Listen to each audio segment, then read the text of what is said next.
It's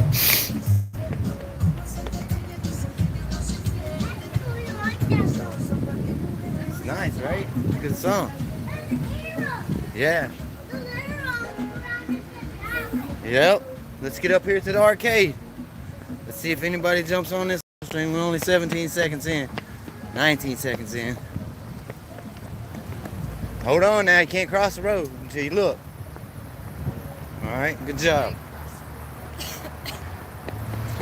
Alright, we are currently on our way to the arcade. Here where Andrew Yang is going to talk. And hopefully this live stream will stay up, Yang Gang. We're gonna let everybody look. This is where we're going in. Hey, I know you. Who? From Twitter. Yeah, we are definitely on Twitter. 100%. Welcome. Thank you. We are actually live streaming on YouTube right now. You want to say hi to the Yang Gang? Woo! Humanity first. We're at the Electric Avenue Arcade. Andrew's gonna be here any minute. I hope you are ready. That was a great introduction. They couldn't have asked for better. That is awesome. Let's go in and see what we can see. Hey, how are you? All right. Let's go in. Uh-oh, I hear some friends. Oh, look at right here. Look, I'm being filmed as I'm filming. That's crazy, Yang Gang. Look, y'all want to talk about Yang Gang royalty? This man right here is Yang Gang royalty. That is a beauty. What's up, man? I got stuff for you. I got a couple of attached lens for you.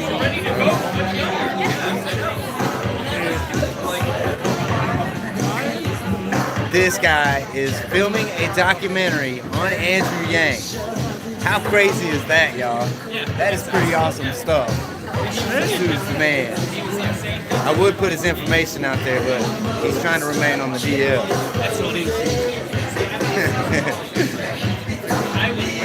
So we just left Andrew's event, and I'm glad we beat him here this time.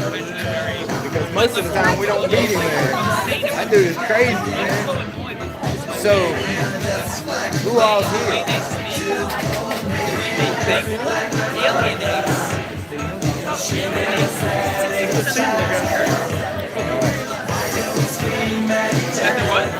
Uh-oh.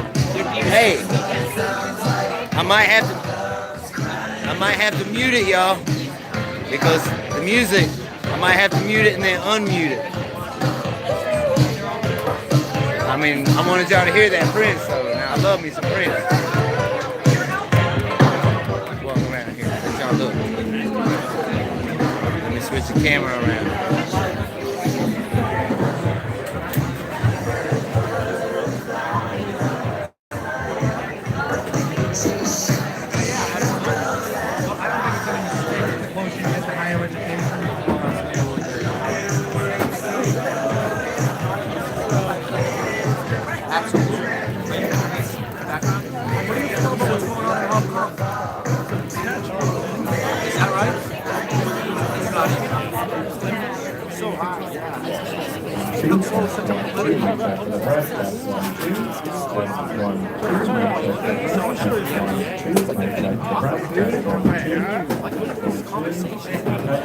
Look, Gang Gang, this dude is helping make Grassroots a little bit better every time.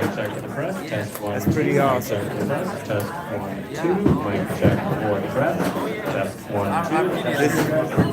It's going to be pretty electric once Andrew gets here, dude. It's go crazy. Walk around the film.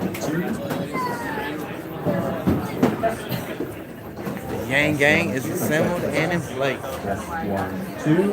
Test 1, 2. Mic check for the press. Test 1, 2. Test 1, 2. Mic check for the press.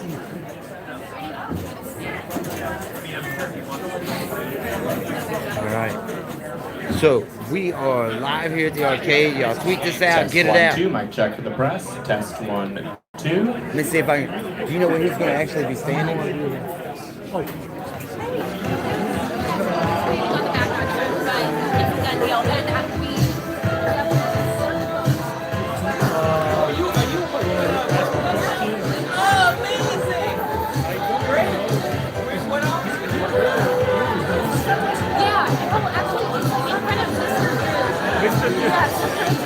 All right.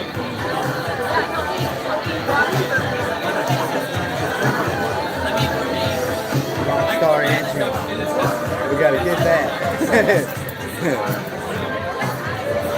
Y'all wanna see him?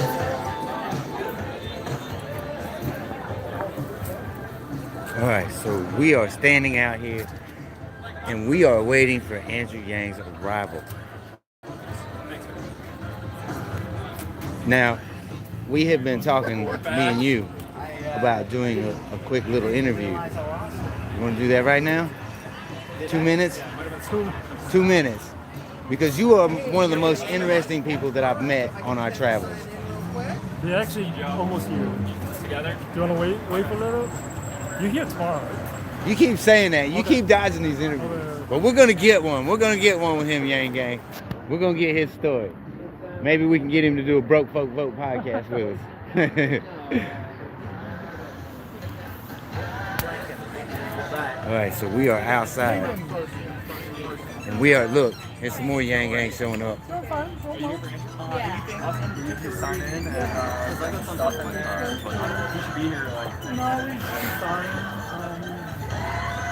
Now, Yang Gang, we had an event earlier that we tried to live stream and it kept going down because of the signal. But it looks like we're coming in here. It looks like we're coming in here pretty good. It looks like the signal's good. But we got that recorded for you. Y'all, the Q&A session that he did at this last event, it was pretty incredible stuff. You know, a lot of us are used to hearing his stump speech, but you know, it's these Q&As where we get down to brass tacks and stuff. So, you know, there was a lot of good Q&As. And we are waiting for this man's arrival right now. We are outside this arcade because we're bringing this to you. You know, thank you, Michael. We appreciate it. Y'all, it's tough on us when we can't get them live streams because, you know, we do a lot of this on our donations and stuff. So we appreciate y'all. And when the live stream goes down, it stinks for everybody. But at least y'all will be able to see the footage. I got good footage of it. Which man? I don't know. He might be. I wish I had a cold beer. Y'all hear me talk about it all the time. But I promise you, it's crazy because we're standing so much. And look, y'all see this man coming here? Y'all know who this is, don't you? Mr. New Hampshire politics himself arriving on the scene. 100,000 people.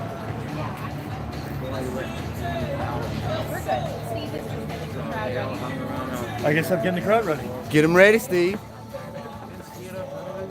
Oh, I think I did,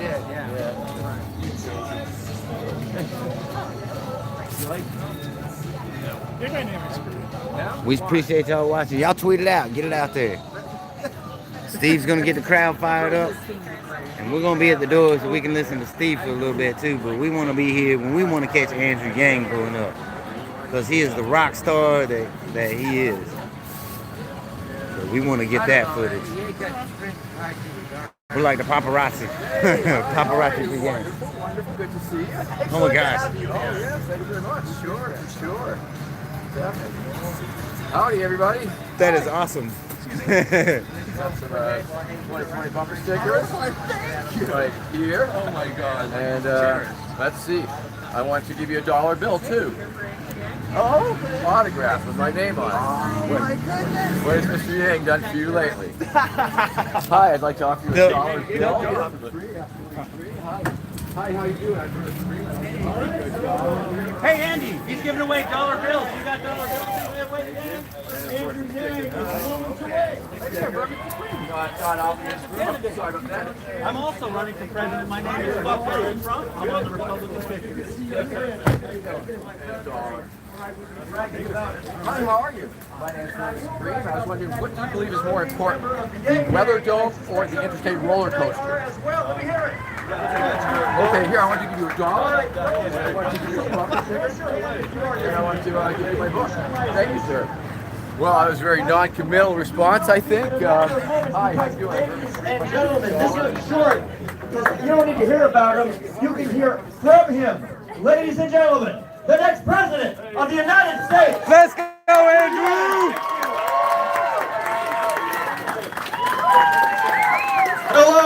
Chester, how are we doing?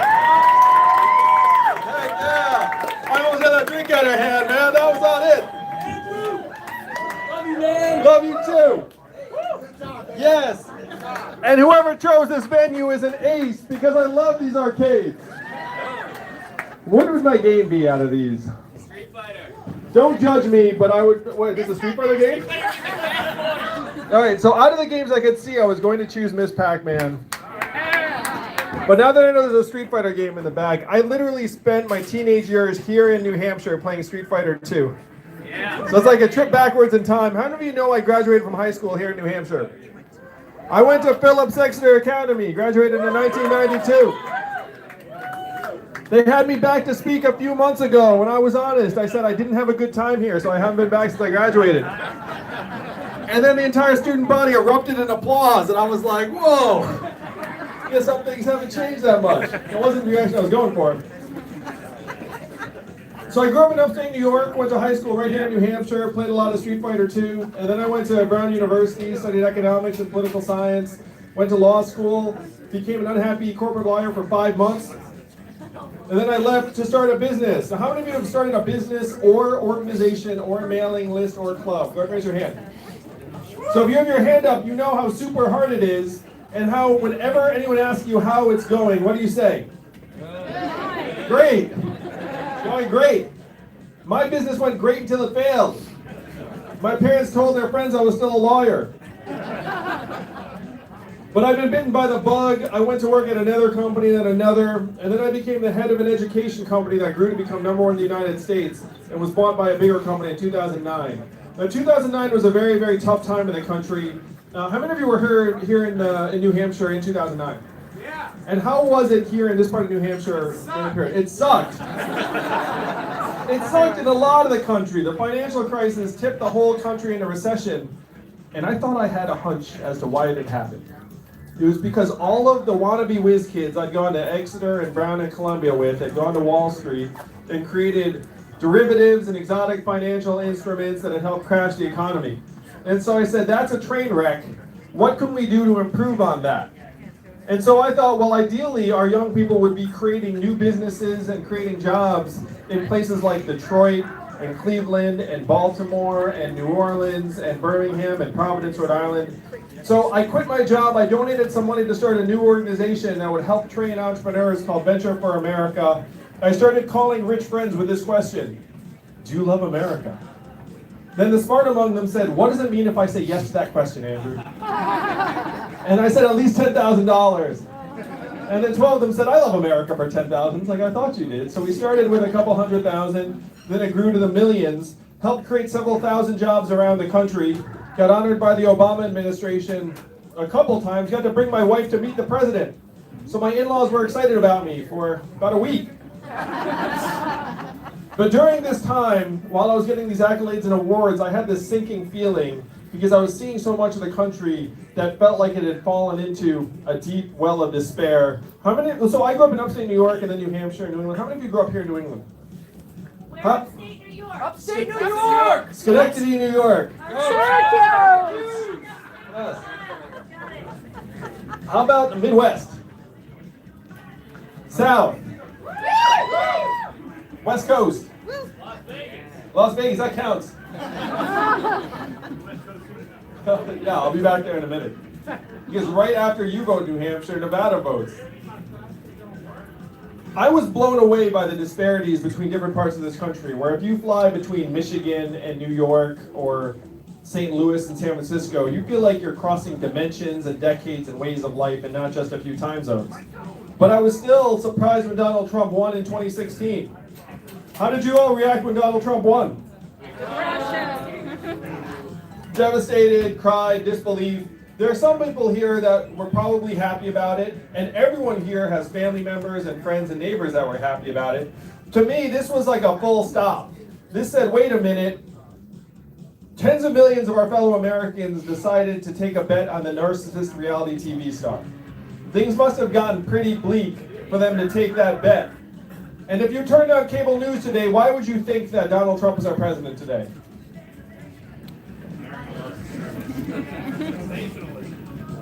If you turn on cable news, you get this cocktail of answers that sound something like this.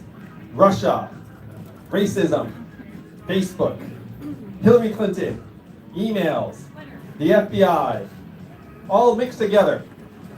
But I'm a numbers guy, and the numbers tell a clear and different story. The reason Donald Trump is our president today is because we automated away 4 million manufacturing jobs in Ohio, Michigan, Pennsylvania, Wisconsin, Missouri, Iowa, and tens of thousands here in New Hampshire, though that happened a little bit earlier. So if that list of Midwestern states sounds familiar to you, those are the states that Donald Trump needed to win, and did win. Next week, I'm going to Ohio for the 4th Democratic debate, and Ohio lost. I'll gossip with you guys. You know what happens during commercial breaks of the debate? We get our makeup redone. But we also make small talk with the other candidates. So I have like moments with Joe Biden and moments with Kamala and all this stuff. Like, I can't believe, oh my gosh, like I have to give Bernie a hug when I see him next week. Let's all give Bernie a hug right now. So Ohio used to be a bellwether swing state. It went to Donald Trump by 8 points. Why is that? Because they lost 300,000 manufacturing jobs. And the data clearly shows when you lose your jobs, blue goes to red. That is why Trump won those states. And what happened in those manufacturing communities is now spreading to other parts of the economy. How many of you noticed stores closing around where you live here in New Hampshire? And why are those stores closing? Amazon. Amazon, that's right. Amazon's sucking up $20 billion in business every single year. How much did Amazon pay in taxes last year? Zero. Zero. That is your math, Manchester. 20 billion out, zero back. Most common job in most of the country is working as a retail worker. 39-year-old woman making between $9 and $10 an hour. So if 30% of stores and malls close, what will that worker do? What is her next move? How many of you have seen self-serve kiosks in a McDonald's or other fast food restaurant? Food service and food preparation, 3rd most common job type in the United States, and McDonald's say that self-serve kiosks will be in every location in the country in 2 years. It started at the front of the house, but they're going to move it to the back of the house too. When you all call a customer service line of a big company, I'm sure you do the exact same thing I do. You pound 000 human until you get a person on the line, right? Raise your hand if that's what you do. Oh yeah, we all do it. And then we breathe a sigh of relief when the person picks up. In 2 or 3 years, the software is going to sound like this. Hey Andrew, how's it going? What can I do for you? It'll be fast, seamless, delightful, a little bit sexy. What is this going to mean for the 2.5 million Americans who work at call centers right now making $14 an hour? Retrain to be coders, that's right. That's the kind of bullshit suggestion I'm talking. No, but we know he's just... One of the most important ones, how many of you all know a truck driver here in New Hampshire?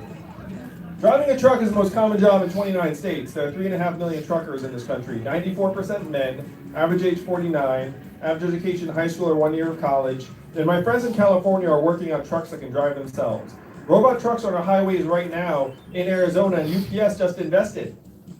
Why are so many engineers trying to make trucks drive themselves? For the money. $168 billion a year in cost savings if they can automate away truck driving. $168 billion a year. I mean, that's enough so that if you're a reasonable investor and I come to you with any technology that can move the needle, you're like, take my money if you can make any progress. And my friends in California tell me they are 98% of the way there. Wow. Now, 98% sounds impressive, but 2% is a very high error rate when you're talking about semi-trucks. You can't just have trucks smashing into things and being like, well, we got a 98%, right? And the robot trucks are really bad with something called snow. That's why they're testing them in Arizona. That's true. Everything's true. So the question is, how do they think they can get the last 2%? Do you all remember the first time you watched TV on your phone? You remember that? You were like, wow, we can do that now? That's 3G. We are now rolling out 5G.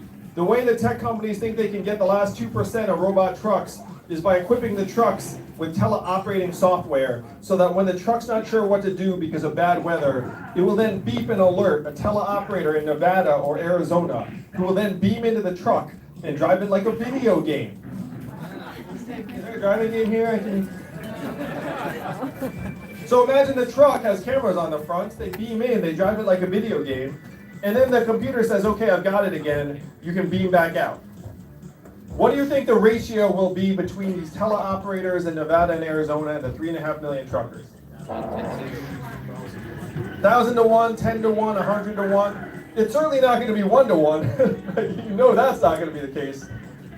What is that going to mean for the truckers or the 7 million Americans who work in truck stops, hotels, diners, and retail establishments that rely on the truckers getting out and having a meal or going to sleep? We're in the midst of the greatest economic transformation in the history of our country, what experts are calling the fourth industrial revolution. When is the last time you heard a politician say fourth industrial revolution? Just now. And I'm barely a politician. Which is good. Oh, I'm glad you like it. One reason I love New Hampshire. Donald Trump is not the cause of all of our problems. He's a symptom. He's a manifestation. We are tearing out the most common jobs in our economy, and now people are so desperate they turn to Donald Trump. We have to get down into the roots and solve the problems that got him elected in the first place. So I took these problems, I wrote a book, which you can take a free copy of because we're in the magical land of New Hampshire. And you all are worth your weight in gold. How many Californians is each New Hampshire voter worth? 1,000. 1,000, that's right. So how many of you are here tonight? Let's call it, what's the fire code in here? 99. 99! You see 99 New Hampshire voters, I see 99,000 Californians. That's like 2.5 football stadiums. You all are among the most powerful people in our country. You're a little spoiled. You're like, I don't know what to think of that Yang guy. I only saw him the one time. How many, raise your hand and tell us how many presidential candidates you've seen in this cycle. So this would be 4, be 10 if you want. Go ahead, raise your hand. 4, 5. You can get 2 hands if you went past 2. 1, 2, 7. Yeah, because the candidates know how powerful you are. They know you're each worth 1,000 voters. They know if you take a vision to the rest of the country, it then will spread like wildfire very, very quickly. This is the power you have. Now, how are you going to use that power? What vision will you take to the rest of the country? I'm pretty sure the first time you heard about me and my campaign, it went something like this. There's an Asian man running for president who wants to give everyone $1,000 a month. Yeah. Nothing like the first time, right? And the first time you heard it, it sounded like a gimmick. It sounded like it was yeah, where's the money going to come from? Too good to be true, never going to happen. But this is not my idea. This is a deeply American idea that's in our DNA. Thomas Paine was for it at the founding of the country, called it the citizen's dividend. Martin Luther King fought for it in the 60s, called it the guaranteed minimum income for all Americans, and it is what he was fighting for when he was assassinated in 1968. 1,000 economists endorsed it. It was so mainstream that it passed the U.S. House of Representatives twice in 1971 under Richard Nixon. It's called the Family Assistance Plan. And then 11 years later, one state passed a dividend where now everyone in that state gets between $1,000 and $2,000 a year, no questions asked. And what state is that, Manchester? And how do they pay for it? Marijuana. And what is the oil of the 21st century? Technology. Technology, AI, self-driving cars and trucks, big data. How many of you saw this study that came out that said that our data is now worth more than oil? Raise your hand on that. Keep your hand up if you've got your data check in the mail. What happened to the data check? Did it get lost? It did not get lost. It went to Amazon, it went to Facebook, it went to Google, and we never saw a dime. This $168 billion are going to save by automating truck driving. How much of that are we going to see? Zero. Next to zero, because you have a $1 trillion tech company like Amazon paying zero in taxes. Now I'm going to ask you all, whose fault is it that they're paying zero in taxes? Is it their fault? It's our fault. No, it's their job to pay as little in taxes as possible. You can imagine the scene every year. The accountants, the CFO, will meet up with Jeff Bezos in his office and say, hey, great news, Jeff, zero in taxes again. And then what does Jeff do? Jeff goes to his vault, takes out bags of gold coins, gives them to each person. They take the bags of gold coins, they drive them home, and then they take gold coin baths like Scrooge McDuck in the old cartoons. That is their job. It is our job to make sure they can't do that. Am I right, Manchester? Yes! It is your job. This is the power you have. You have the power to give the Totally American should. people a tiny slice, a tiny sliver, our fair share of every Amazon sale, every Google search, every Facebook ad, every robot truck mile. If you get a slice of that $168 billion a year, we can easily afford $1,000 a month for every American adult. Particularly because after this money comes into your hands, how would you spend it? And I want you to imagine, after I'm president, thank you, New Hampshire, Yeah. how would you actually spend an extra $1,000 a month? Student loans, video games, I like it, this establishment likes it.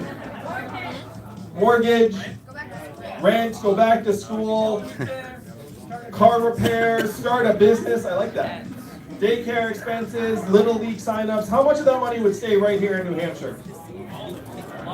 Most all of it. A little bit of it would float up to the cloud. You would update your Netflix subscription or upgrade it. But most of it would stay right here and it would circulate through your economy over and over again. This is the trickle-up economy. From our people, our families, and our communities up. And this is the vision we have to take to the rest of the country as soon as possible. We have to go even deeper. How many of you were excited about GDP when you woke up this morning? You're like, I'm going to make a big contribution today. It's going to be that kind of day. Of course not. It's ridiculous. And I talk about my wife who's at home with our 2 boys, one of whom is autistic. How much is her work included in GDP every day? 0. 0. We know that's nonsense. We know that's perverse. That her work is among the most challenging and vital work that's done in our society today. GDP. Yeah, like I thank God for Evelyn. I like text her and was like, "Thank you, baby." Yeah, I tell people I have 2 jobs: advance our country and stay married. And so far, I'm 2 for 2.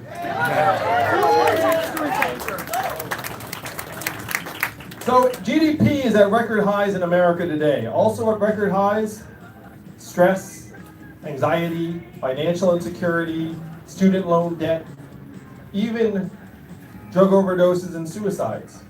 It has gotten so bad that America's life expectancy has declined for the last 3 years in a row. Do you know the last time American life expectancy declined for 3 years in a row? The Spanish flu of 1918, global pandemic that killed millions. You have to go back over 100 years to find a time when American life expectancy declined 3 years in a row. But we are there now because suicides and drug overdoses have each overtaken vehicle deaths as cause of death in this country. You don't hear much of that on the news. So if GDP is obscuring these problems, what would actually tell us how we're doing? What, if it got better here in Manchester, would actually make you happy in a genuine way? Education. Childhood success rates in education. Clean water. Clean air and clean water. If that got better, you'd be pretty happy about it, right? Small business. Yeah. Small business formation and start rates. Healthcare. Health and life expectancy. How about mental health and freedom from substance abuse? Yes. If these things, literally when you talk about what would make us happy, you could actually just take happiness and be like, hey, how's your happiness doing? That's a thing. If we had these kind of measurements, we would see the nature of our problems, but also see how we can improve on them. Raise your hand if you run a business or organization or a club. Imagine if you had the wrong measurements for that organization. How's that organization going to do over time? Pretty terribly. Robot trucks will be tremendous for GDP. Be terrible for Americans. And right now, if we keep worshiping GDP, it's going to take us off a cliff. Even the inventor of GDP said this is a terrible measurement for national well-being, and we should never use it as that. And that was 100 years ago. Here we are 100 years later following it off a cliff. Aside from GDP, what are the other 2 measurements they always beat us up with in the press? Say this is what's going on. Headline unemployment rate. What else? Stock market prices. You remember Donald Trump in 2016 when he said unemployment rate, fake news, millions of Americans out of the workforce, and then he becomes president and he's like, oh, it's real now. Oh, think about this. He was right the first time. The headline unemployment rate is more or less garbage or malpractice. It hides the fact that the labor force participation rate is down to 63%, a multi-decade low, the same levels as Costa Rica and El Salvador. It obscures the fact that 94% of new jobs are temp gig or contract jobs that don't have benefits. It obscures the fact that 40 to 44% of recent college graduates are underemployed doing a job that doesn't require a college degree. The headline unemployment rate even improves and gets better when you drop out of the workforce. So this number, Trump was right the first time, and then the third number, stock market prices, the top 20% of Americans own 92% of the stock market. So you're essentially cheerleading what happens to the top 20% of Americans. The bottom 50% own 0. The bottom 80% own 8%. So I'd ask you again, like, does that measurement make sense if you're trying to figure out how we're doing? So we have these 3 headline measurements that they keep beating us up with in the press and saying it's great, it's great, it's great. It's not great. We all know that. When Donald Trump ran for president in 2016, he said he was going to make America great again. And what did Hillary Clinton say in response? It's already great. America's already great. Now, I voted for Hillary after I supported Bernie and then blah, blah, blah, you know. But she was not on base when she said America's already great. Like, that was not the right response. We have to acknowledge the depth and severity of the problems and the rot and the disintegration. And then we have to go down and try and strengthen our communities, ourselves, make us more whole. So what I'm going to do as president is I'm going to go down the street and say, hey, GDP, 100 years old, totally out of date, super useless. I'm going to modernize it to the American scorecard that includes how our kids are doing, our mental health, our environmental sustainability, and then I'll report to all of you how we're doing by those measurements, the real measurements, every year at the State of the Union. I'll be the first president to use a PowerPoint deck in the State of the Union. Yeah! I want to talk a little bit about climate change just for a sec. How many of you think climate change is a major problem, existential threat? Yeah, me too. So having economic measurements tied to it, very helpful. How many of you saw the Democratic debate in Detroit when I staked out the new 3rd position on climate change? Raise your hand if you know what I'm talking about. The rest of you, it's cool, because the debates are not that much fun to watch. It's cool. Though, you know, I'm going to be in the next 2, so if you want to tune in. Let's go! I think I'm going to get a fair shake this time because Anderson Cooper and Aaron Burnett have both interviewed me. I think I've got a reform. Yeah! I got to say, the moderator matters a great deal. Like, it's kind of wild. Like, going into it, I was like, oh, I'm sure this will be like fairly even-handed.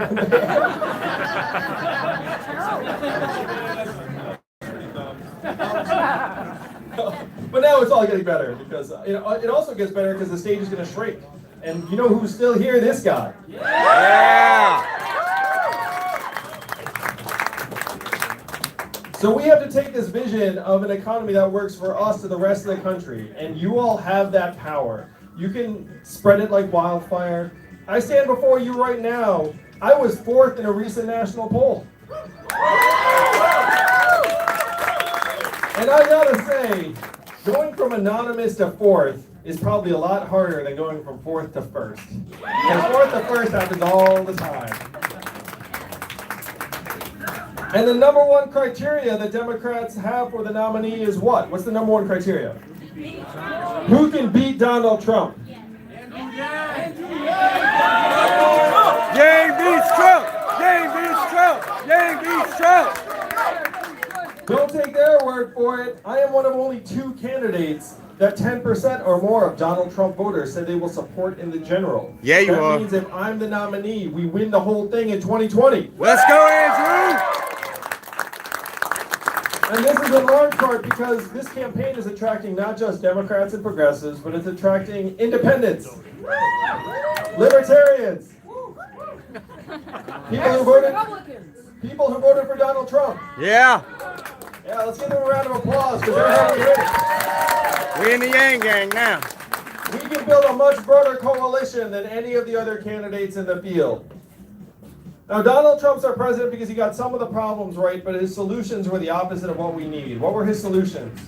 We're going to build a wall. We're going to turn the clock backwards. We're going to bring the old jobs back. We have to do the opposite of all these things, Manchester. We have to turn the clock forward. We have to accelerate our economy and society as quickly as possible. We have to evolve in how we see ourselves and work and value. And I am the ideal candidate for that job because the opposite of Donald Trump is an Asian man who likes math. Thank you, Manchester. Make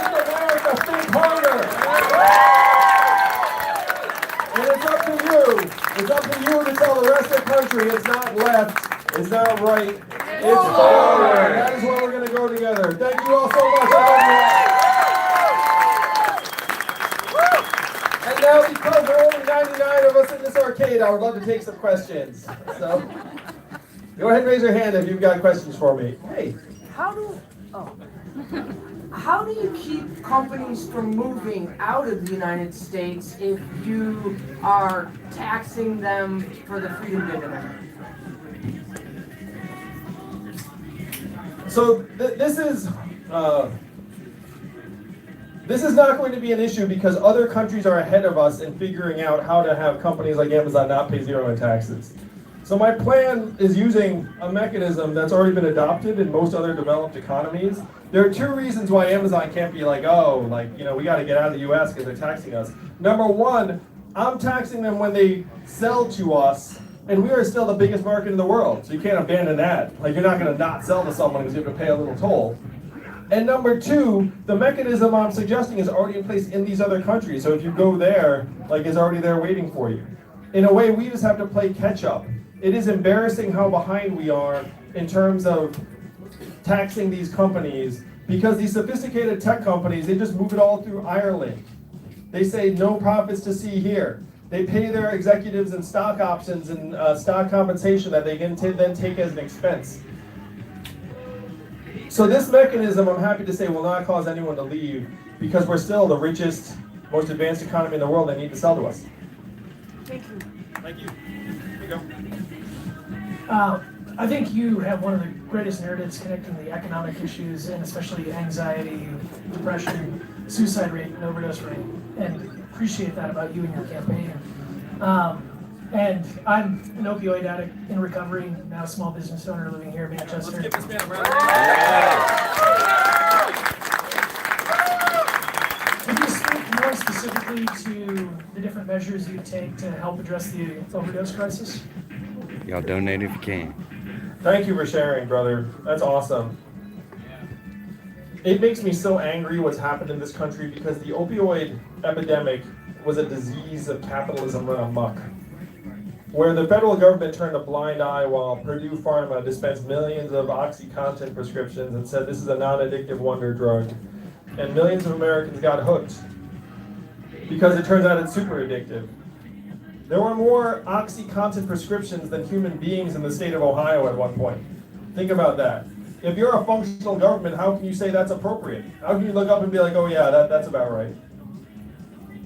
The government eventually fined that company $600 million, which sounds like a lot until you realize they made $30 billion. They got a 2% fine, and they killed thousands of Americans. So if the government turned a blind eye while this was going on, then it's up to the government to do everything in its power to try and make us whole, which is impossible, because lives have been destroyed, families have been destroyed, you can't come back from that. But you have to at least give people a fighting chance, give communities a fighting chance, and one big step we should take, based on what's happened in other countries, we should decriminalize opiates for personal use. If you're struggling with addiction, we need to get you to treatment and not a prison cell. We need safe consumption sites and safe injection sites so that if you, I was with an EMT here in New Hampshire, and he told me he saved someone who's ODing, that then he has to go back and save them again the next week, and the next week, because they send that person home. And he's like, it makes no sense. We should send them to a safe injection site or a safe consumption site so that someone can actually monitor them and not out there trying to save their life 7 days later. Imagine that EMT and having to do that as a job, being like, this system makes no sense. It's because what we've done in this country is we've personalized failure and socialized only corporate responsibility. It's like the banks falter, we bail them out. The person struggling with addiction, it's your fault. Like, you know, we have to make it a level playing field, where in this case, if it was the company's actions and profits and the government's negligence, then we have to say, look, we have to hold our people to the same standard that we are these companies. Right, that's so... Yeah, sir. This One thing I've noticed that's getting worse is the spread of misinformation, especially by Fox News, Tucker Carlson, Sean Hannity. Ronald Reagan repealed the Fairness Doctrine, which kept news organizations from presenting the facts, and now they're just people pushing propaganda. I haven't heard anyone take a position on what they can do to bring the Fairness Doctrine back and try to keep this spread of misinformation from being pushed out by major news organizations. Thank you for the question. It's really perceptive. I've got a multi-part plan on journalism because I think this is fundamental. If you believe in democracy, you have to believe in local journalism in particular.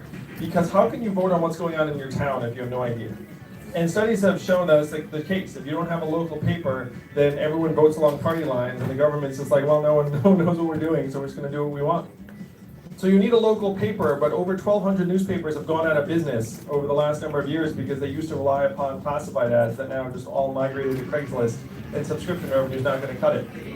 So if you want local democracy to function, then you need to say, look, we think a local publication, and when I say publication, it can mean a website, it can mean something operating in a library. I don't mean like newspapers. I'm not like someone who's like, I love newspapers, but I'm not like, it's not the medium, it's the content. So we need to have new ways of supporting local journalism. We have to have some counterbalance to the market incentives because, to your point, the fact is sensationalistic content gets more clicks. And so you wind up with all these financial incentives to create clickbait and like headlines that are pushing the envelope and then go over the envelope and then go into misinformation. So the goal is to try and recreate many elements of the Fairness Doctrine to say, look, if you're purposefully misinforming the American people, then there has to be some kind of accountability for that. And it's not journalism. And then there has to be some way of saying, like, look, this content is not news, this content is entertainment or editorial. Yeah. Right. And that's a fundamental problem.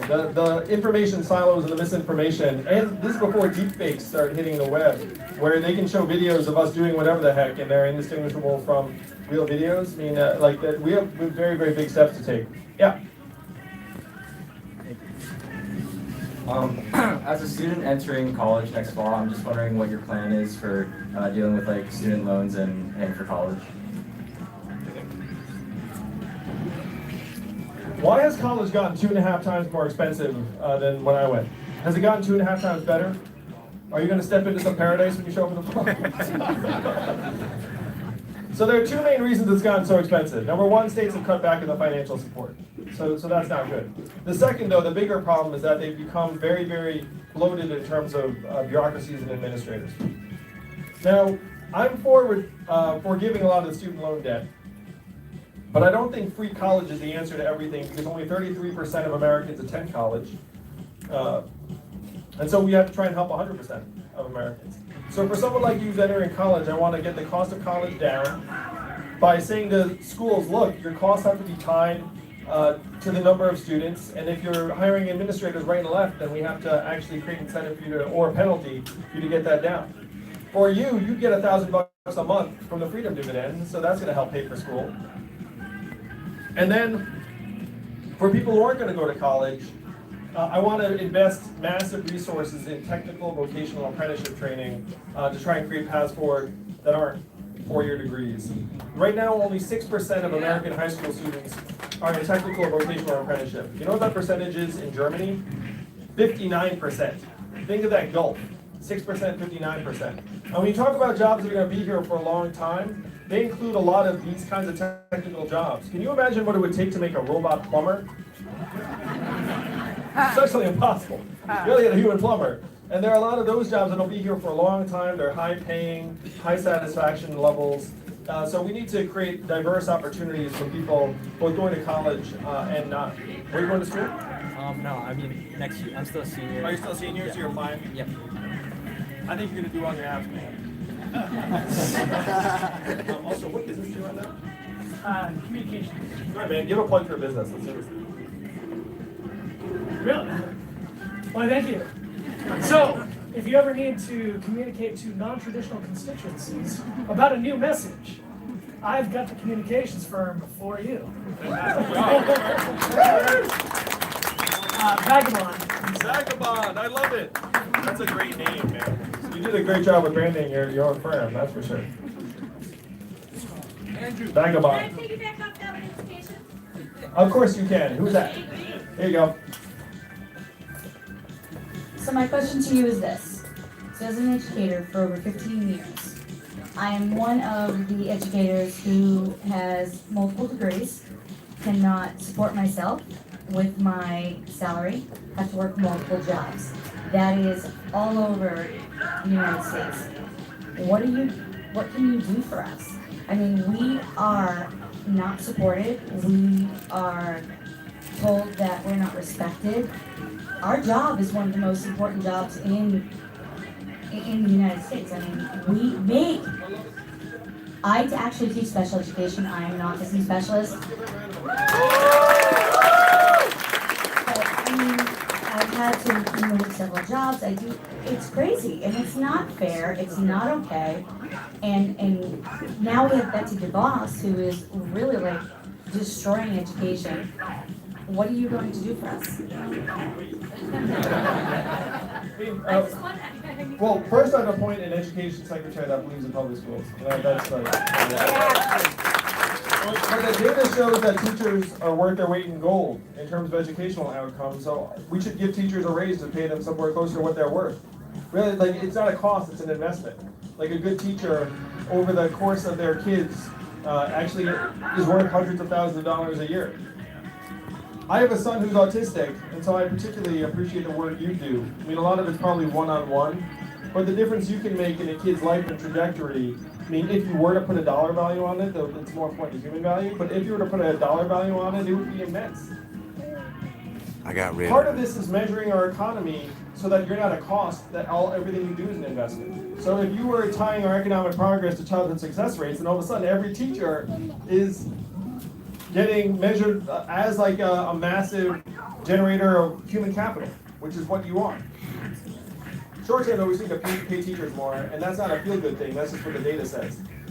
The other big component of this is that 2/3 of our kids' educational outcomes are determined by non-school factors. And educators know this. How many of y'all are teachers? I'm sure it's not just her. Let's give all the teachers here a round of applause first. All teachers.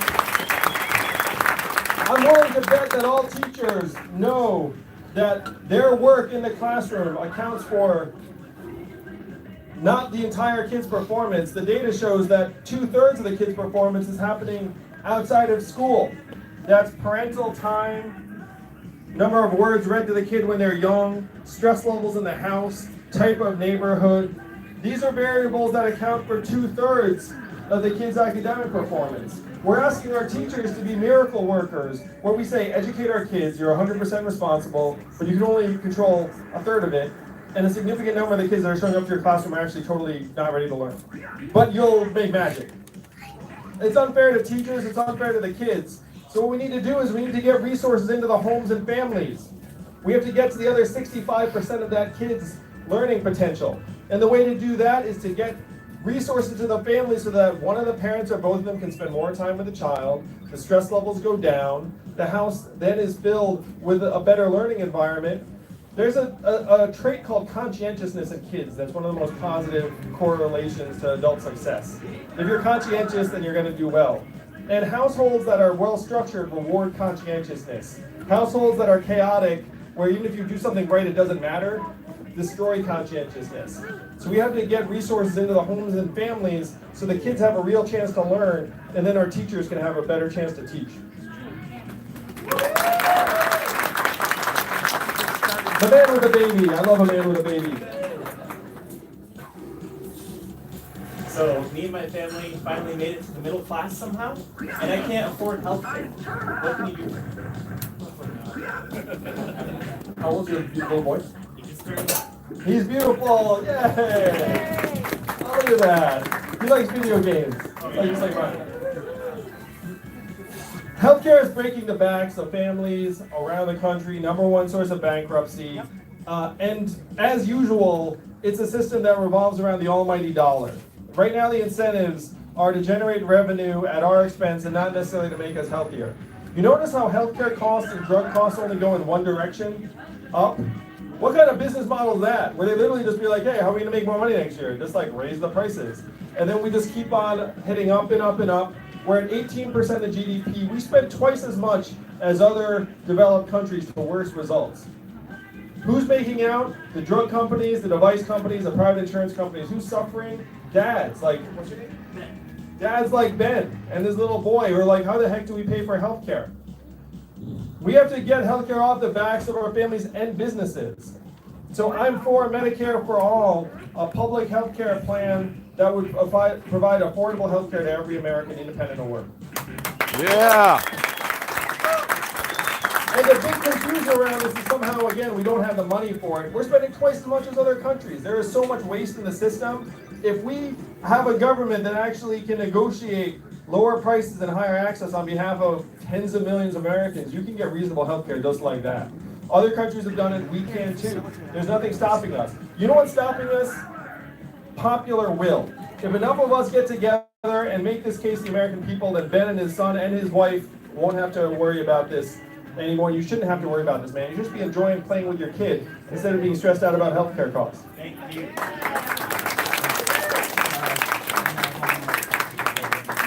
I like to go man, woman, or male, female. So I'm looking for, he's like, that's not me. One of the ladies, you have a question? I can sense you're thinking about it. Yes. Here you go. How do you plan to help those that are marginalized, like LGBTQ communities and our ethnicities, Asian and Latino, people that are usually looked down upon, and especially now under Trump. So how are you going to fix that? I talked before about being the opposite of Donald Trump. I think I'm the opposite of Donald Trump in this regard too. Because what's happening in the rest of the world is they're looking at America and being like, what the heck happened to America? And imagine after I become president, the rest of the world will be like, wow, they turned that around in a hurry. Can you imagine President Yang come the other way? And then people who are from different backgrounds in this country would be like, wow, it turns out there's no limit to what you can do, even as a child of immigrants in this country. Marginalized groups like women, blacks, Latinos, have lower access to capital and resources, and $1,000 a month would go further for each of those groups. Particularly for women who we all know do the vast majority of the unrecognized, uncompensated work in our society. $1,000 a month would be a game changer for marginalized groups in particular.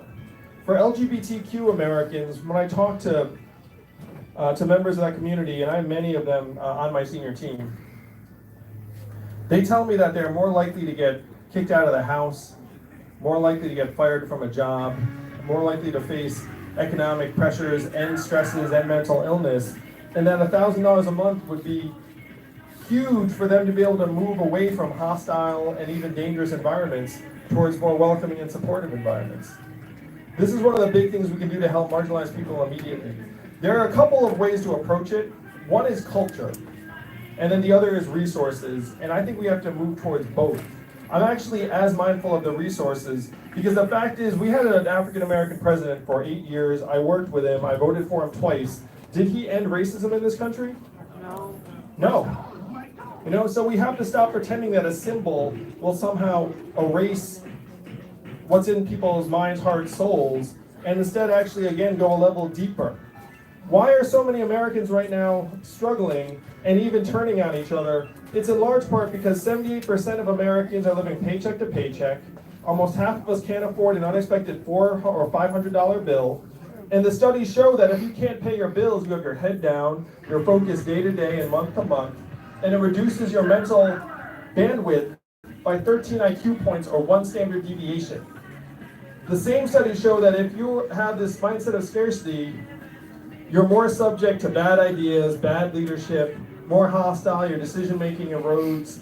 This is what's happening to our country right now. We have this boot on our throats and it's turning us against each other. If we get the boot off of our throats, then people will have a more open, generous, optimistic, and less alienating view towards each other. This to me is the big way we can help marginalized groups is focus on the resources. It's not that the culture drives resources, the resources drives the culture. Am I right, Manchester? But the resources cannot change unless we change it. That is what my campaign is about. That is what got me into the race. I saw that America is scapegoating immigrants for things that immigrants have very little to do with or nothing to do with. It's a whole other picture. We have to take that picture to the rest of America and show it to them. They will see it and they will recognize it as the truth.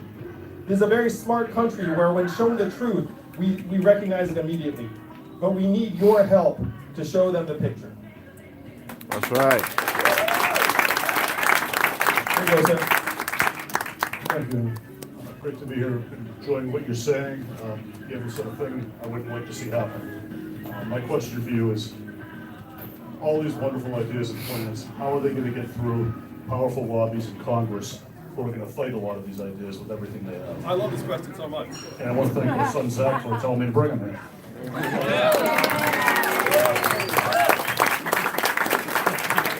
Nice work, Zach.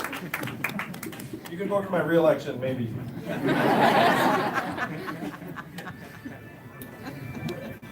Right now, most Americans look up and they have given up on our government because they look up and they see these pipes clogged with money, millions of dollars, just plugging it up, all the corporate lobbying money.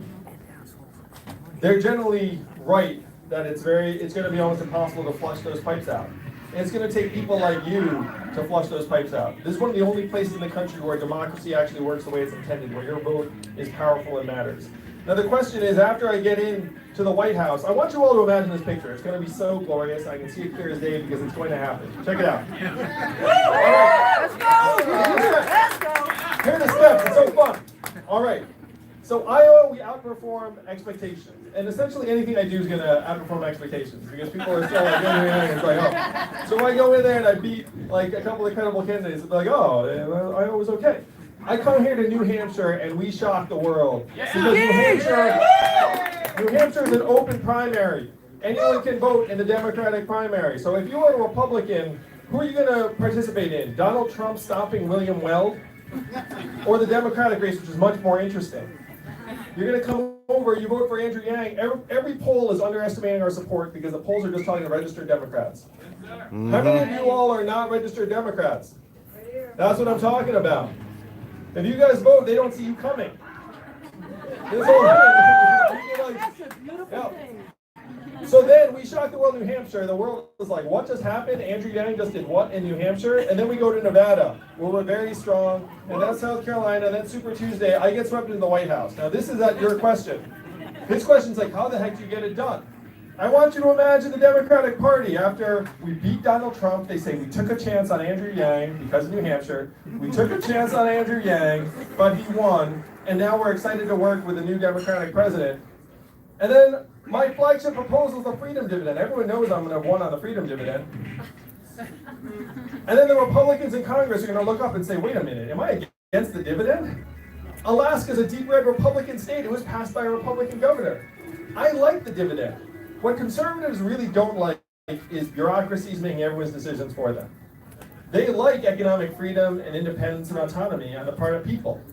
And we don't need all of the Republicans to get on board. We just need a majority to pass that bill, get checks into people's hands, and then everything changes. Then everyone in the country is like, holy shit, the country did something right. I really like this. This is a very unfamiliar feeling. And one of the reasons why I'm bringing people in from other parties is they can tell I'm non-ideological, I'm not particularly partisan, I just want to solve the problems. I'm going to bring in a whole lot of problem solvers from all over the country to help solve these problems, and the Republicans will see it's like I can actually work with him on things like infrastructure, on things that we can agree on, and then start getting some of these problems solved.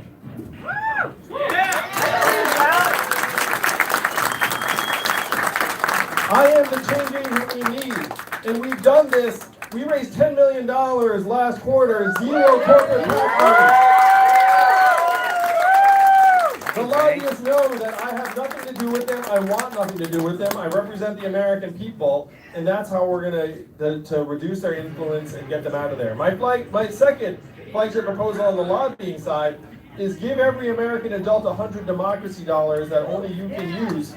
And then we wash out the lobbyist money by a factor of 8 to 1. Nice. Because the fact is, all the Democratic proposals, it's like trying to say, like, you can't contribute this, you can't contribute that. It's not going to work. It's like life in Jurassic Park. Remember that? It's like life finds a way. That's like corporate money in America. Corporate money will find its way back in. The only way we can beat it is to flush it out with a wave of people-powered money. And that's exactly what's fueling my campaign, and I can't thank you enough for it. Yeah! 99% of that $10 million was small dollar donations, average donation only $30. So my fans are almost as cheap as Bernie's. Almost as cheap, man. But yeah, we can get it done.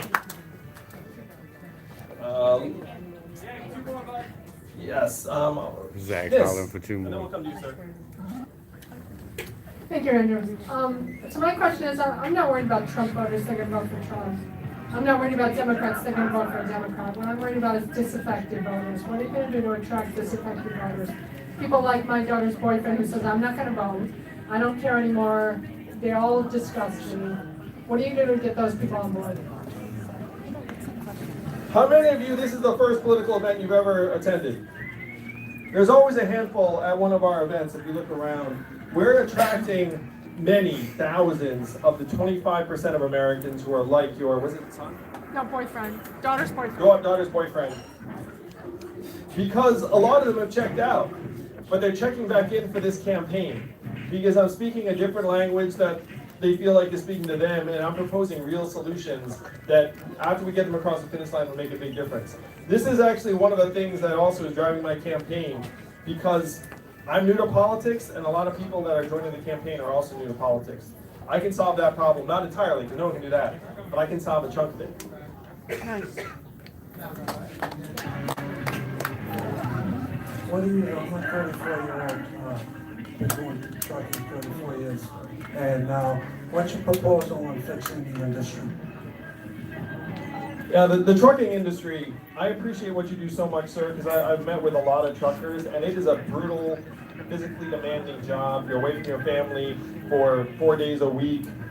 And the majority of the truckers I met had families. And one of them said to me, it's like, well, you have to have a family to do this job because there's no other reason you would like, put yourself through that. And I also talk to truckers who tell me that the days of camaraderie are lost, that at this point they're just trying to plug you into a machine. Only 13% of truckers are unionized, 87% are mom and pop shops, and the competitive pressures are getting worse and worse.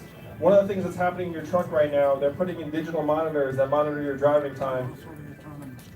And the autonomous trucks, where his truck will start beeping at the 14-hour mark to say you have to get out and take a nap or go to sleep because the trucks are now digitally monitored. So we have to do a lot to help truckers. First, obviously the freedom dividend of $1,000 a month helps take the pressure off of everyone. The second big thing though is we need to have a trucking transition czar to come in and say, look, if we're gonna save $168 billion a year in this process of automating away this job, then the truckers need a chunk of that as a transition fund to try and figure out what the next moves are. And $168 billion a year is so much that if you wanted to, and I'm not saying this would happen because it wouldn't happen, if you wanted to, you could pay every trucker their full salary and still save billions of dollars. So what you need to do is you need to take a chunk of that money and say, look, we get it. You've been trucking for how long? 34 years. You've probably been working at a small business that haven't been that many benefits. Yeah, we essentially have to introduce like a runway off to treat you as if you're working for an organization that had a proper set of benefits as you are looking to retire. The other thing is my $1,000 a month freedom dividend, it stacks on top of Social Security. It can help us resolve the retiree crisis in this country because Social Security, it's a fixed income and it's not enough to retire on, so half of Americans at this point are never going to retire. How many of you want to live in a country where everyone's just working until the day they die? I don't. I don't want to go into a convenience store and see a 75-year-old working to try and survive. That should be a teenager making beer money, am I right? That's right. We can make that happen, but there's no other way to make it happen except by rewriting the rules of our economy to work for us. The great thing is if you had this $1,000 a month, then all of a sudden you would humanize the economy so much, and you can imagine the resources that would flow towards retirees, because all of a sudden, with the economic resources, there'd be more in the way of caretaking, healthcare, assisted living communities, like all of it would become much more possible. Instead, we're in a country where half of Americans don't have the savings to retire. and they're just going to try and work until the day they die. That's not the country I want to live in. That's not the country I want to raise my kids in. Y'all tweet this out. Donate if you can. All right, Manchester, one more just because I love you all. It's going to be him because he seems so enthusiastic.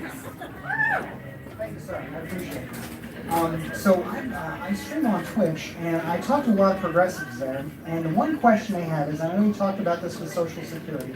Can you tell us comprehensively what the freedom dividend stacks with, and whether somebody who's made the choice to take it can exchange it out for other benefits? So the freedom dividend stacks on top of Social Security. It stacks on top of anything healthcare related, so that's Medicare. It stacks on top of housing assistance because many of those people have been waiting literally for years and years to try and get affordable housing, and then affordable housing will consume most of the freedom dividend. The things it does not stack on top of are essentially cash and cash-like benefits. So this is SNAP, heating oil, other programs that are essentially trying to put cash in your hands to manage an expense. So when I've talked to people who are in those programs, what they say to me very often is that they live in fear of losing their benefits, is one big one. And that they have case managers and reporting requirements, and the stressor about losing their benefits, they're afraid they're not going to fill out a form right, they're afraid they're not going to file a report right, they're afraid that they're going to be caught doing something wrong. In the most extreme case, a friend's sister is on disability. She wanted to volunteer in her community, and she was told, well, she was afraid to do so because she said if she did that, then she might lose her disability benefits even if she volunteered one day. Think about that. So she was at home, she wanted to volunteer, but then she said, well, I can't volunteer because I'm afraid they'll take my check away. So that's the set of incentives we currently have, and the goal is to have the freedom dividend be universal, be opt-in, not take anything away from anyone, but for people who prefer the $1,000 cash to their current cash and cash-like benefits, they could trade one for another. And if they wanted to, they could go back if for some reason that was their preference. Thank you so much. Thank you, I love you, Manchester. Let's go, Andrew. Let's go, Andrew. Thank you. I'd love to say hello, sign some books, take some selfies, and because we're in the magical land of New Hampshire, we're going to give books until we run out. All right, selfie line. It's going to be awesome. It's going to start over here, right here, my beautiful hand right here. And when you're done, you're going to go that way. It's going to be great. Thank you guys. We love you so much, Yang Gang. For stuff saying? Yeah. This is Christina. She runs everything. She's amazing.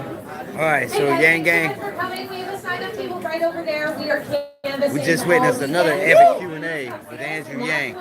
Y'all please like, share, donate if you can. Y'all, we're putting in the work out here, but we can't do it for others. We got to be able to get back and forth to these events. And you know, if y'all know our story, we are definitely the broke folks vote. So if y'all can donate, please donate if you can. We're going to continue to try to bring you as much of this as we can. Hold on. Wait. Let me get this turned around. Are you on live right now? Okay. You on live? Hey, what's up? Yang Gang fam. Hold on, let's get out of the light so people can see your face. All right. So I got something special. Yeah? Show you. Alright, let's go over here. So Yang Gang. About a month ago I saw Andrew Yang tweeted about how he hates the New England Patriots. And check this out. I brought my Patriots jersey and I'm hoping that Andrew Yang will sign it. Let's go. Come on, let's go. Get out Patriots. here. So although Andrew Yang disliked the Patriots and they're my #1 team, I will say that I still love Andrew Yang. I will support him. I'm still voting for him, but Patriots #1, baby. Now, I'm sorry, guys, but you know. I want you to know something now. Yeah, what's going on? I'm a Carolina Panther fan. Yeah, I figured, yeah. So now we got a little bit of bad blood with the New England Patriots. But we're on the same side. Remember that. We're on the same side here. You know what I'm saying? It Football is, side. It the is. Yang Gang. Come on Yang now. Gang love takes Let's priority go. over anything else, y'all. Yeah, that's let's the truth. go. Oh, by the way, if you guys haven't yet, hit that like button. Hit that share button. Tell your family, your friends. You know, make sure you donate. Remember that. All right? Yang Gang, let's go. If y'all don't know this brother, he is definitely he is like way Yang Gang. He is going to be helping us. Those signs that we were asking for in New Hampshire, we were talking about getting 1,000 signs to put out in New Hampshire. And this brother hooked us up with somebody. He connected us with somebody who can help with those signs. Oh, yeah. And he's going to help us putting them out.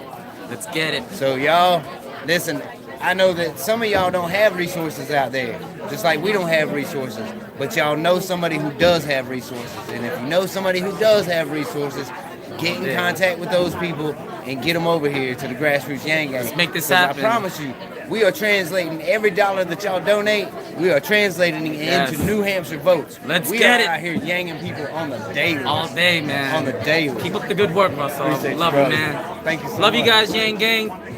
Keep up the positivity. Keep it going. Let's keep fighting for Yang. All right, guys? Let's do it. I got to get in line, get this thing signed. All right? And we got to see if this actually happens. I don't know if he's going to actually get that Andrew to sign that. I don't know. He might. Look. Secret Yang Gang right here.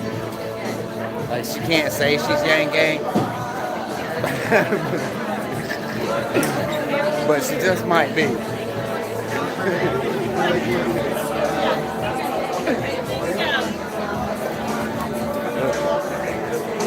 If y'all don't know who that is, that was just behind me, that is Nicole Scanger. And she works for CBS. And I think she's secretly Yang Gang. We've been working on her. Every chance that we get, we work on her. You believe that? Because we need people like that. We need allies in the media realm. And, you know, it's a pretty awesome thing to see. So I'm going to turn this around and let y'all get, we appreciate it, y'all. We appreciate all the donations, y'all. This, you know, we're working hard. We're working hard. This guy right here, he secretly wants to interview me. He was talking to me last night. I think he's a cat that works for CBS too. And he was trying to get a hold of me, but I had to get out of there last night. I'm hoping like I whetted his appetite. All right, so look, we got 374. We had over 470 at one point in time. Do an interview with who? Who you talking about, mine? Thank you so much, Math for Humanity. We appreciate it. Yeah, I don't know. We may have to cut this live stream off so that we don't get copyrighted. So if I hear anything, oh Lord, they are playing some Prince again, y'all. I might just have to serenade y'all. What he asked, I need to get my jacket, y'all. How many people are here? There's at least 100 people here, for sure. I need to get my jacket real quick. Because my boy right here, he hooked us up. I'm gonna set it up here on Donkey Kong. Y'all see that? Y'all see anybody touch that? Y'all let me know.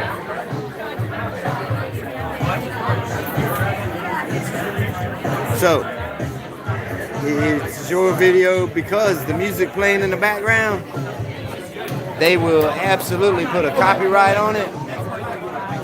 And it sucks because they'll demonetize our video. And y'all, we need it. I mean, we need it for real. We're trying to get to all these anti-Yang events and cover them and Yang people and put out videos at the same time. Oh, my favorite. What's up, guys? So, what do you got to say to the Yang Gang right now? Man, all right, so we're like 4 days out from the debate. Tuesday. It's gonna be good. It's gonna be really fun. It's gonna be kind of a mess, right? There's 12 people on that stage. It's gonna be a hot mess. You got 12 Democrats on there. Come on, man. You already know that there ain't more than 2 of them. Guys, I mean, what you're seeing is what we all see. It's like every day. It's like, so, I had a question. There we go. You know, Andrew has been hitting at something, there's some big stuff coming down the pipeline for the Yang Gang. What? Am I in a loop on this? I am very much in a loop. I can't, so today, Rivers Cuomo from Weezer. So Weezer is going to come and perform with us in Iowa. So that was like step 1. That's very cool. Y'all heard it here first. I did not break that news. Rivers Cuomo broke that news. Y'all heard it here second. But I'll take credit. Okay. I think what I'm gonna say is what everybody in the Yang Gang knows is that artists, the culture of this country loves Andrew Yang. So you're gonna see some cool stuff. That's all I can say. I can't blow it. Well, we appreciate your time. I freaking love it, man. We love you guys. I love you so much. And you guys, this is my favorite channel. There's a lot of good channels. You're always here. You know what I'm saying? We appreciate that. I'm just here, man. You guys are great. Have you seen the crowd? You showing the crowd? We have been showing This the is crowd. New Hampshire. This isn't LA, right? You know, like LA. I love LA. Were you there last night? They don't vote second. Were you there last night at the dinner? I was. What did we do last night? Oh yeah, you were there, and you raised your hand. You're like, I voted for Trump. You remember that? Yep. And did you hear the crowd after that happened? When I said, you know, when I apologized for voting for Donald Trump, and I mean the crowd just went crazy. We might have yanged the whole place in there last night. So the whole place was like, Andrew said to all of them, they're like, hey, you guys might watch this. They're like, hey, I talk to Trump supporters all the time. And they're like, hey, vote for Trump the first time, didn't like him, and vote for you this time. And you raise your hand, you're like, hey, vote for Trump the first time, don't like him anymore, vote for you this time. And the whole place was like, it was an older crowd, and they're like jaw dropping. And you know what's crazy though? That's validation for them that they actually see Trump supporters. That you're real. That you're a real person and a good guy. You know what I'm saying? I'm mostly a good guy. Mostly a good guy. Me too. No, I try my best.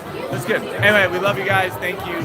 We're fighting the good fight with you, for you. I know you guys fight too. You open our emails, you like our Twitter posts, you like our Instagram, you give money. Oh my gosh. The $10 million, I've got to talk, the $10 million raise, that's nuts. That is nuts. And nobody expected that. It's so cool. It's so empowering. It's so, and it's just like all like, we started by asking everybody for $1. And now we've gotten like $30, and we're gonna just take the whole thing. So it's very, very exciting. I noticed that he's not using his one little line anymore. About cheaper than Bernie. Yep. He's changed it a little bit. So we've been floating with the numbers. We are definitely cheaper than Bernie by like online donations and other things. The problem is not a problem. Like there are wealthy tech entrepreneurs that like Andrew too. So that skews the average. You know what I'm saying? Right. Like the Elon Musk of the world, not Elon Musk, like you got. So, but that's like the point. Like we should be able to bring in the wealthy and the poor of the United States and the United Vision. So, now, if we donate our max after he makes it through the primaries, that donation resets, right? You can give again for the general, yeah. Right. That's pretty cool. So actually, it'll be interesting to see the numbers that come out on the 15th and see how many people. You can raise money for the general in the primary, but you can't touch it. It's a weird stuff. Now I noticed that in Q3 we had the little mountain going up. We would every time he hit a new thing. Are we gonna get one of those? What are we gonna do this time? I don't know, but we love that, so we'll do something for sure. Because this is by far the most creative campaign that I've ever seen. Well, I would love to take all the credit for that, but I cannot. We really good team. We think outside the box, but it's not. Yang Gang out there, they are creative. Oh my gosh, the Yang Gang, it's just genius every day. Stock banking for Yang. Is what? Stock banking. What's that? Right? I have a Robinhood account, right? Okay. And you don't have a Robinhood account, okay, and you sign up for Robinhood using my link, we both get a stock. Now we are taking those stocks and we are donating them to Andrew Yang for Q4. As long as it is fully compliant with the FEC. Absolutely fully compliant. This is good. These are very, very important. We play by the rules. We make sure it's FEC. Integrity is one of our values. Absolutely. Absolutely. But Zach, thank you for your time. I love you. I'm going to get off before I say something stupid. My team's going to freak out. Love you, bro. We're over here doing some Pac-Man. Yeah. Can I borrow him? I want to see it here.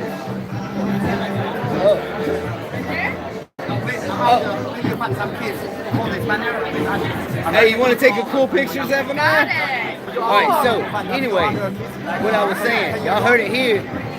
We are Zach Grom's favorite Andrew Yang channel, y'all. That is crazy. Can we get a picture with you? So, somebody's trying to get a picture with little Yang Gang, What they right? want is they want kids to hold this banner after they're done with this. You know he's intractable. if he. All right, so we're gonna have to convince Little Yang Gang. All right, Little Yang Gang, He doesn't right? need it right now. Oh. Not yet. Oh, I thought he needed it now. Okay. Yes, Andrew is right here. You know that we are never far from Andrew. I promise you that. And so, listen, Yang Gang. Y'all see the impact we're having on this campaign? Y'all please donate if you can. Like, share, subscribe. Get these videos out there. And I'm surprised we haven't been copyrighted yet. Right? They need more kids, but I don't see any more kids. Little Yang Gang's the only kid here.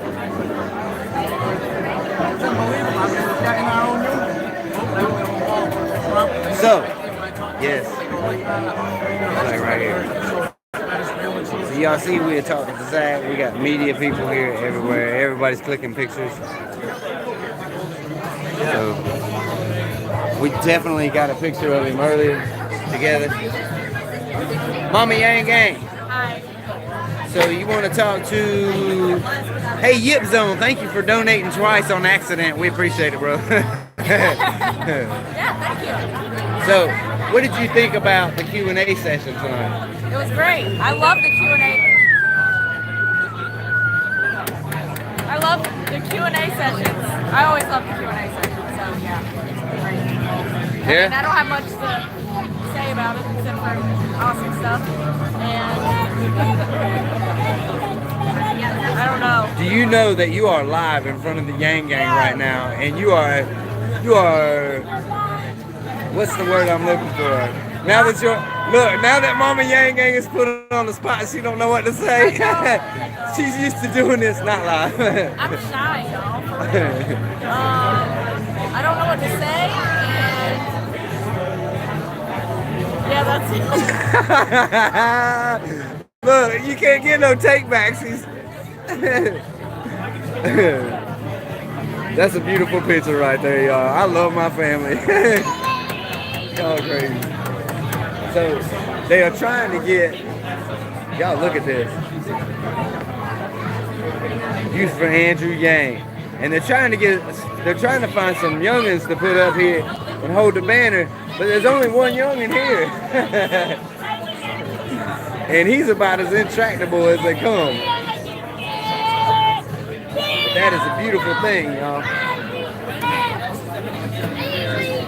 Alright, so Yang Gang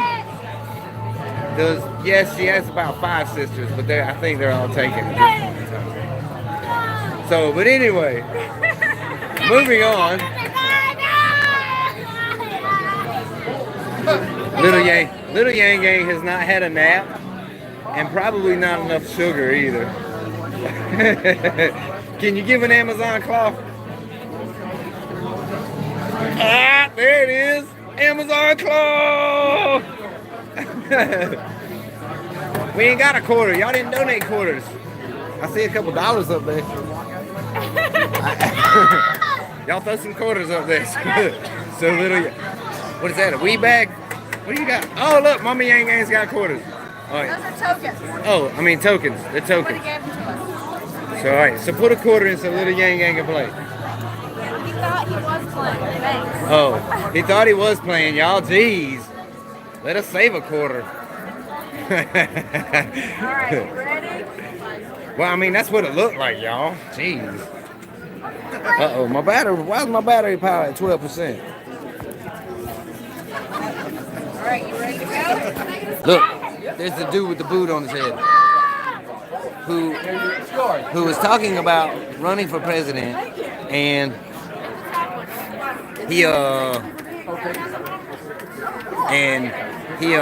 anyway, he was talking about Andrew Yang, and he was giving out dollars with his name on them, if y'all missed that, right? So we're gonna ask him why he's running for president, and if he thinks, excuse me, sir. Good to meet you. We're gonna $freedom dollar? Have a $freedom dollar. You like a freedom sticker? Yes, she does. All right, fantastic. So, how are you today? I'm doing awesome. It's nice to see you. You want to How's say your hi day? to the Yang Gang? Hey, Yang Gang. Hi, how you doing? It's me, Vermin Supreme, here with autographed freedom dollars that I'm giving out here today. And this is magic. You like to mean magic, this is some mean motherfucking magic. What I have done is I have autographed this money.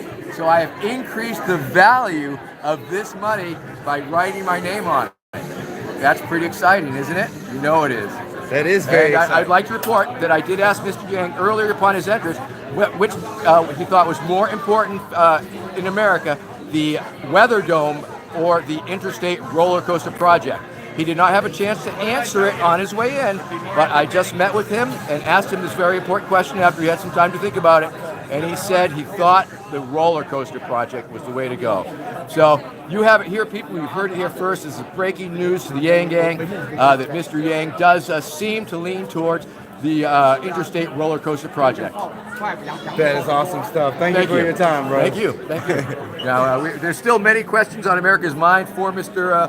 Yang, and I hope to ask him these questions during the debate and during the campaign. I mean, it sounds like you actually have some tough questions because I didn't understand half of what you just said. Oh, yes. Yes. So could you explain both of those policies? Well, once again, of course, who is going to do anything about the weather? I'm the only candidate who's promised to do something about the weather.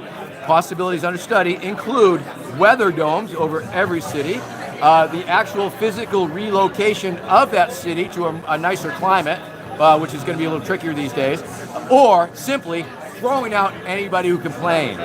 Okay, now the interstate roller coaster project is essentially what it states. It's a new interstate roller coaster that will replace the interstate highways. Once we've decommissioned all the fossil fuel vehicles and replaced them with ponies, because you know I support free ponies for every American. And once it's part of Ponitopia. And also, once we have established a pony-based infrastructure, we will be able to retrofit all the nation's oil pipelines to act as pneumatic tubes, just like at the bank, for transportation of human and their ponies. It's going to be very exciting. Walk with me into the future, people. I gave Mr. Yang a copy of my book about the future, and I hope he will read it, and I hope that he will comment on it. Do you actually have a book? Oh, yeah. It's called iPony, Blueprint for a New America. It's right over there on the machine behind Andrew Yang. Right. And now, do you have an extra copy? I do not. I brought my own. Well, I have a few in my car, actually. But they are available on the internet at iPonybook.com or my website, which is Vermin Supreme 2020.com. Now, so what office are you running for? I am also seeking the presidency of America. I am currently seeking the Libertarian Party nomination. I'm a leading contender for the Libertarian Party nomination. If you know anybody leading towards the Liberty Movement, send them my way.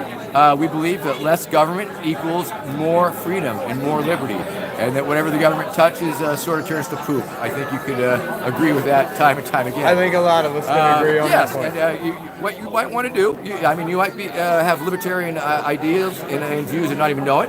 Check out the Libertarian Party platform, the National Libertarian Party platform.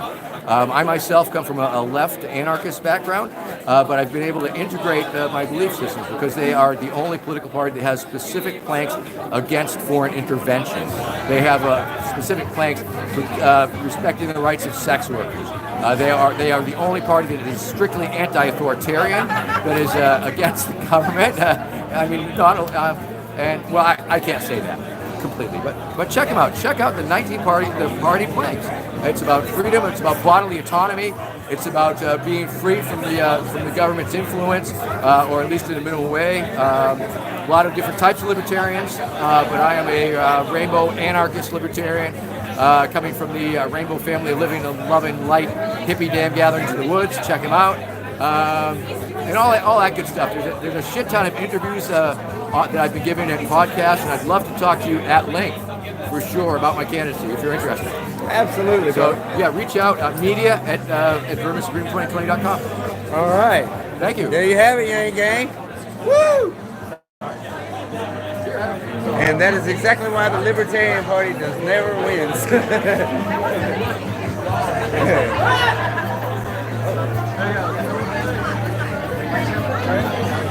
Listen, Yang Gang, y'all are not going to get anybody to give y'all an interview like I just got right there, or like I just got right here. And you are watching Zach Grumman play Dig Dug with my son, Zephaniah. That is crazy. Look at him. That is so cool. How cool is that, y'all? shouldn't even be taking pictures of this stuff. Look, y'all are not gonna see this anywhere else. I'm glad that the 282 of y'all that are here stuck around to see this. We get a lot of Andrew Yang, and while it would be awesome to interview him, sometimes at these events we like to let the people who don't get any time around him, we let them get in there and get with Andrew Yang. So, look, a while ago, right? Nicole Scangler was behind me, and I was like, look right there. I was like, I think that this lady right here, even though she can't say it, is secretly Yang Gang. And she was like looking at me doing this, smiling real big or whatever. I think she's Yang Gang. I tried to tell you. We yanged her the other night. Man, when we talked to her, we did our interview. Hold on. Grassroots. Yes. I'm one of the commenters that said I was shy to say hi to you at the Oh! Yes. I get a photo of you guys? Yes, absolutely. I want one too. Yes. Bro, can we?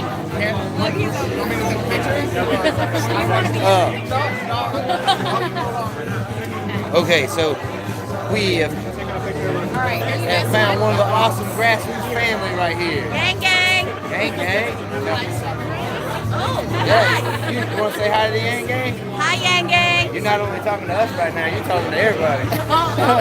Hi, Yang Gang Global. Ready? Hold on, I'm going to set this down. Hold on, Yang Gang. Thank you. 1, 2, 3. We got another one. All right. Okay. One more, Yang Gang. Hold on. It's your idol in real life, buddy. Oh my goodness. Nice.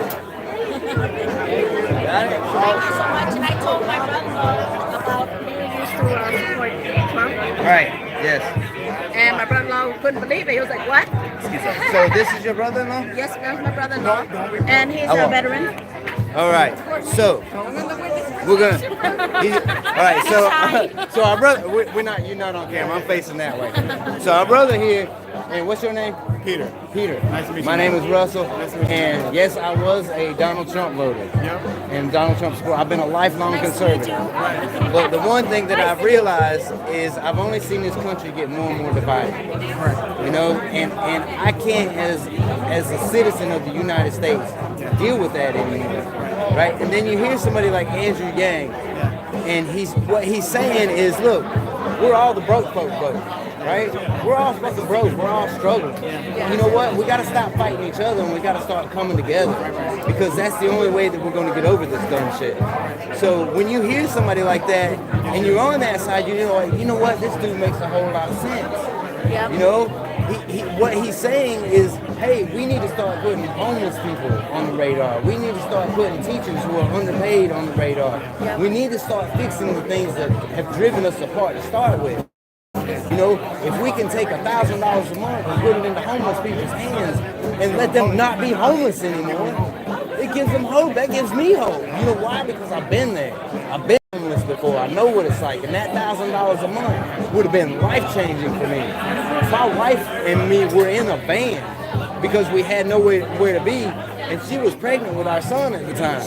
You know how hard that is? What do you do? Do you buy diapers? Do you buy formula? What do you do? So you start putting $1,000 a month into people's hands. Now all of a sudden shit changes. Now I don't have to worry about the diapers anymore. Now I can worry about the guy that's laying on the side of the road, because now I can afford to care. Whereas before I couldn't.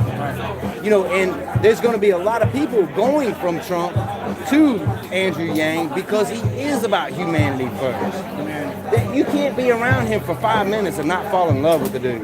He's just amazing, man. And that's what made us, two lifelong conservatives, register as Democrats to vote for Andrew Yang. But not only that, we gave up jobs to create a YouTube channel just to get his message out. And we thank you for that. That's, thank you very much. you know, that doesn't talk about me. That speaks to him. You know, that's the power of Andrew Yang. Can I share this with you? Yes, absolutely. My husband's a truck driver. Right. My youngest daughter, she's autistic. and she's dealing with tumors in her kidneys. Oh my goodness. So she's on their chemotherapy medication right now, $13,000 a month. No But way. lucky the insurance help us out a little bit. But I have an older daughter that's dealing with depression. I'm going through everything that he's fighting for. I feel that he's fighting for me too. Here's the thing. For me, it's like no matter who's been the president, whether they're Democrat or whether they're Republican, shit stays the same for me. Nothing ever changes for me. They just go on doing what they're doing, and nothing ever changes. Then you hear somebody like Andrew Yang, and he says, here's some solutions. Let's stop bitching at each other, and let's start helping people.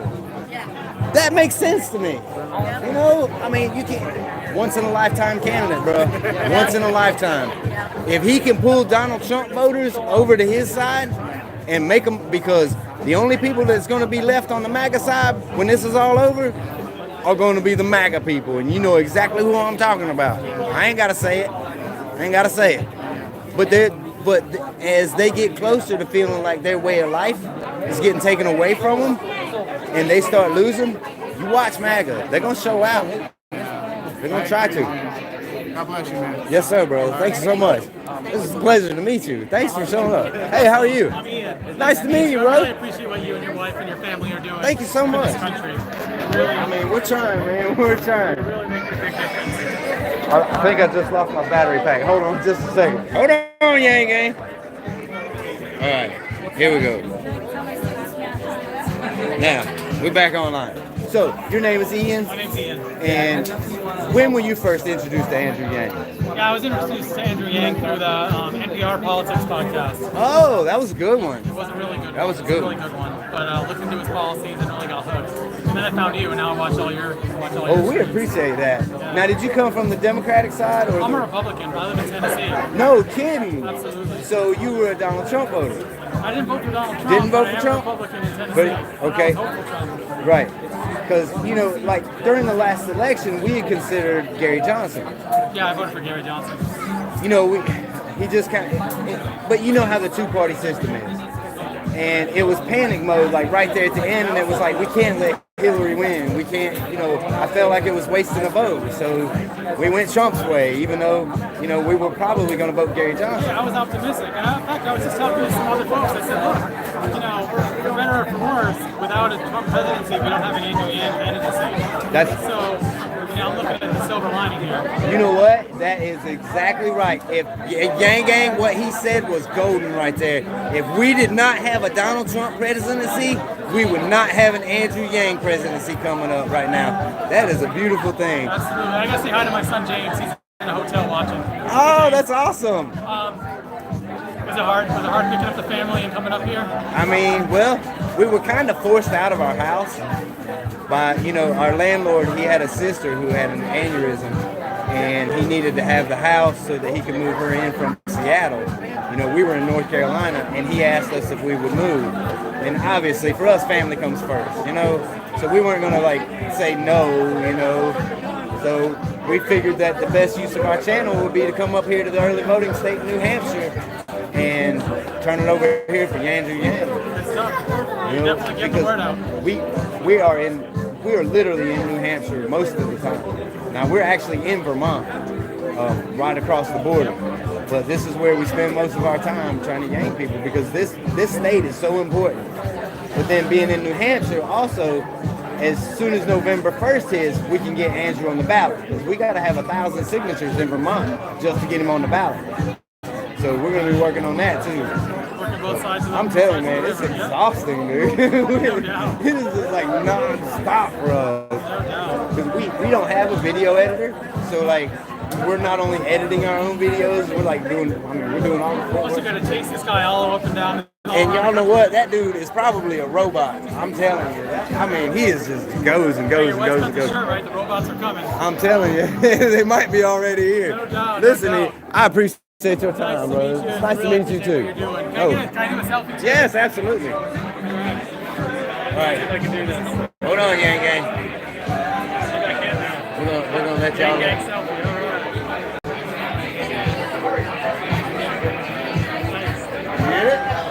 I'm looking at my camera. You're looking at my camera. I'm looking at your camera. Oh, I got the claw. All right. Appreciate you, brother. Thank you so much. Meeting fans, Yang Gang. Meeting fans.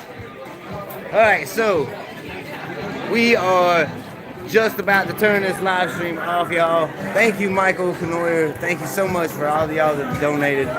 Please like, share, subscribe. Hey, y'all heard it here, right? We are Zach Grommer's favorite YouTube channel about Andrew Yang. Heard it here. Gang, gang. We love you.